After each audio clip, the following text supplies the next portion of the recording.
Hello everybody. It's been a while since I've been with you. It's been about a month actually, and you know, the last time that we were together I was packing up my shop and we had sold our house and we were moving. Well, all that's done with. All our furniture is in a warehouse somewhere along with all my shop stuff, and hopefully someday I'll see it again. And it's been quite an ordeal. In the last month we've sold our house. And many of you have been asking, how's it going? Have you found a place? When you coming back? The answer to all that is, it's going fine. We've been in an apartment for about a month, which stinks, but you know, it is what it is. So we're fortunate enough to be able to sell and buy another one and to upgrade a little bit. So in that respect, we've been blessed. So it's all good. As far as when I'll be back, we're supposed to close on the new place in 2 weeks, about April 13th, I think. And that'll put us, probably mid-May before I'll have my shop. I met with a contractor today, actually, started laying some plans for the shop. So that should be interesting, should be fun. So, but in the midst of cleaning out the house and, you know, you're packing stuff up, you find stuff you forgot you had. I found a project that I made in 9th grade wood shop. Yeah, and in a minute I'll tell on myself, you'll see it, and you'll see when it was made and how old I am.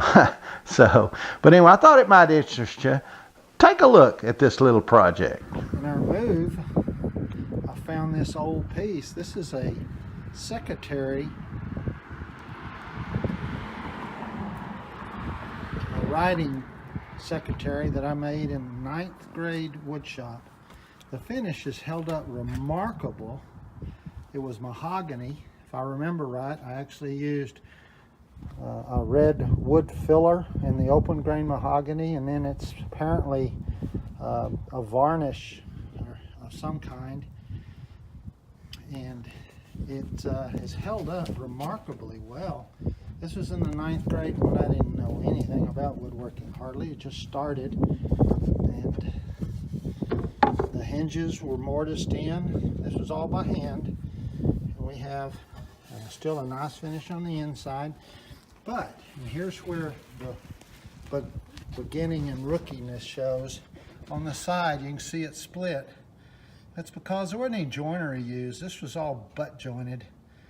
So this was in the 9th grade, so it'd be 1965 this was made, something like that, and it's held up remarkably well. It can be repaired, but the angle on the edge, slight angle, so that the writing top slowly angles down. Looks like a 9th grade job, doesn't it? But that was all hand planed and handmade, and our shop teacher let us really take liberties. So it's 53 years old. Thought you might enjoy that. I thought that might interest some of you. You know, we all have our projects of the past. So I'd like to know, what's the oldest project that you've made that you still have? Leave me some comments in the description below. I'd love to hear about some of them. By the way, thanks for all the birthday wishes, the anniversary wishes, and the inquiries about when I'll be back. Yeah, in the last month it's been pretty active, you know, with the sale, and we had our 46th wedding anniversary, me and my wonderful wife, and then we also had a birthday. So a lot of wishes from everybody, and I really appreciate that and all the support you give us. Stay tuned. I'll be trying to update you soon about where we're going, and maybe soon some shots of the land and house once we close. Once again, thanks for the support. All my contact information's in the description below, and thanks for tuning in. Bye.